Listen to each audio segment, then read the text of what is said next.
What are some other things that maybe set the NAIA apart or is different with the NAIA than the NCAA? A lot of people are, certainly they're familiar with that blue dot that is the NCAA, but the NAIA has actually been around longer.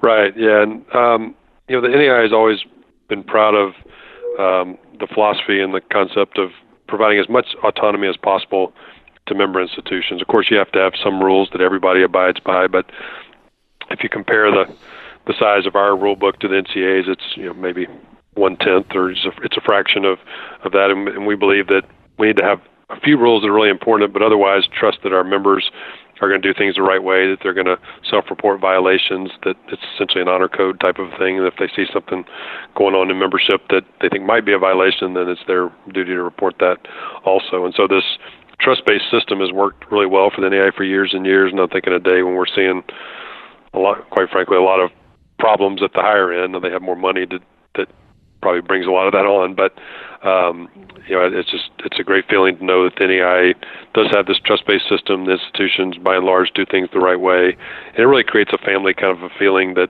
if you talk to administrators and coaches in the NAIA, they really think is important. And it's a little bit of art, a little bit of science, trying to figure out how to keep that family kind of feeling, but it's important to our members. I think having fewer compliance burdens also allows our members to do what I consider the important things, and that's to spend as much time and in particular resources where they belong, and that's on the student athletes. So if you don't have the compliance cost, you don't have to hire a bunch of compliance coordinators, and coaches aren't forced to fill out phone logs and those kinds of things, then their time and energy and again resources can be spent on the student athletes. So those are a few of the things we talked about. Our character focus.